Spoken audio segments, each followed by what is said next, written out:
شد الهمة.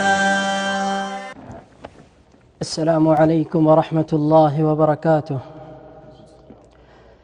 الحمد لله عالم الخفيات المطلع على السرائر والنيات، لا يخفى عليه شيء في الأرض ولا في السماوات.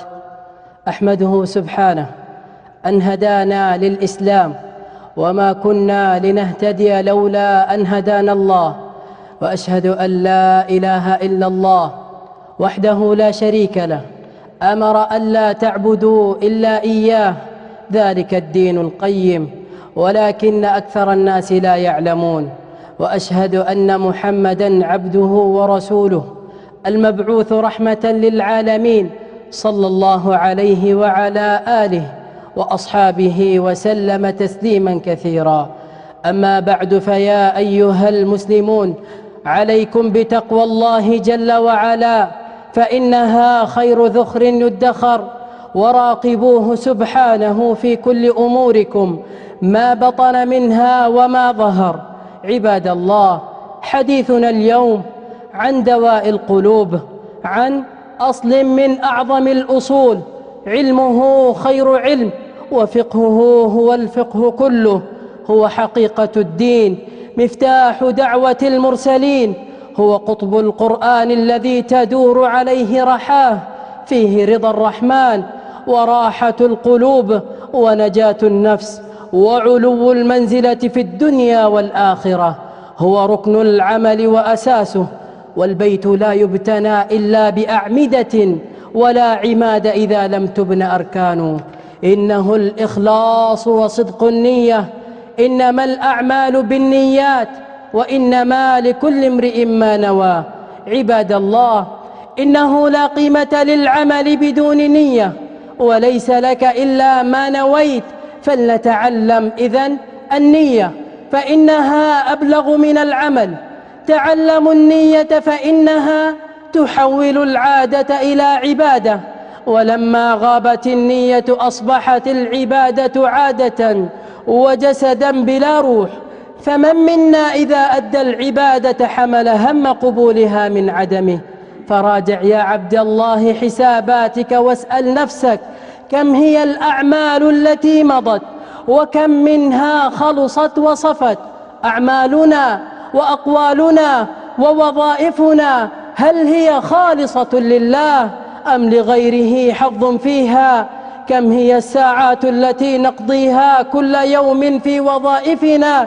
كم هي الأعمال التي ننجزها كل يوم؟ كم هي الكلمات التي نتلفظ بها كل يوم؟ ليس لك منها إلا ما نويت، شئت ذلك أم أبيت. إنك تستطيع يا عبد الله أن تجعل حياتك كلها لله، تستطيع أن تجعل ساعات العمل والوظيفة عبادة تؤجر عليها، تستطيع أن تجعل ابتسامتك وبيعك وشراءك وإطعامك لزوجك وأولادك صدقة تكتب لك وتسجل في سجلاتك. إنها السعادة الحقة، جنة الدنيا. فلله ما أروع الإخلاص لله في كل شيء، وفي كل صغيرة وكبيرة ودقيقة وجليلة. قال تعالى: قل إن صلاتي ونسكي ومحياي ومماتي لله رب العالمين لا شريك له، وبذلك أمرت وأنا أول المسلمين. عباد الله، لقد أخلص الأوائل من سلف هذه الأمة، فكان نومهم وطعامهم وشرابهم عبادة، نرى ذلك بركة في أعمالهم ونورا في أقوالهم وقبولا لمصنفاتهم وكلامهم. سبحان الله، أحياء بأعمالهم وأقوالهم، أموات بأجسادهم. إنه الإخلاص الذي من أجله خلق الإنسان، الذي خلق الموت والحياة ليبلوكم أيكم أحسن عملا. قال الفضيل بن عياض رحمه الله: هو أخلصه وأصوبه. قالوا: يا أبا علي، ما أخلصه وأصوبه؟ قال: إن العمل إذا كان خالصا ولم يكن صوابا لم يقبل، وإذا كان صوابا ولم يكن خالصا لم يقبل حتى يكون خالصا صوابا. فالخالص أن يكون لله، والصواب أن يكون على سنة رسول الله صلى الله عليه وسلم. فاسأل نفسك يا عبد الله، هل كل عبادة تقوم بها لله وكما جاءت عن رسول الله؟ أيها المسلمون، الإخلاص هو ميزان أعمال القلوب التي لا يطلع عليها إلا علام الغيوب، والمتابعة هي ميزان أقوال اللسان وأعمال الجوارح الظاهرة.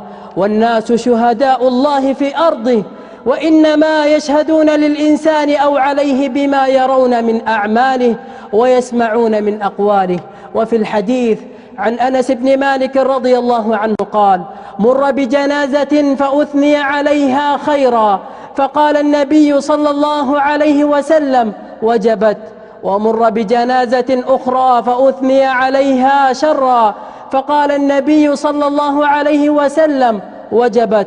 فقال عمر: فداك أبي وأمي. مر بجنازة فأثني عليها خيرا فقلت: وجبت. ومر بجنازة فأثني عليها شرا فقلت: وجبت.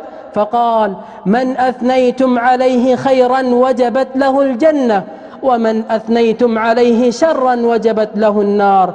أنتم شهداء الله في الأرض. رواه النسائي وصححه الألباني. فاتقوا الله عباد الله، وأخلصوا كل عملكم لله، ولتكن على وفق سنة عبده ورسوله ومصطفاه. إن ذلك هو سر الفوز والنجاح ومكمن التقدم والفلاح.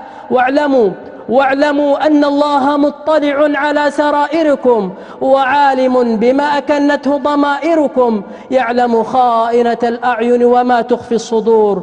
واتقوا يوما ترجعون فيه إلى الله، ثم توفى كل نفس ما كسبت وهم لا يظلمون. اللهم تقبل منا سائر أعمالنا، وارحم ضعفنا وغفلتنا وتقصيرنا، وألهمنا رشدنا، وقنا شر أنفسنا، واسلك بنا طريق نبينا، واحشرنا في زمرته برحمتك يا أرحم الراحمين. سبحان ربك رب العزة عما يصفون، وسلام على المرسلين، والحمد لله رب العالمين.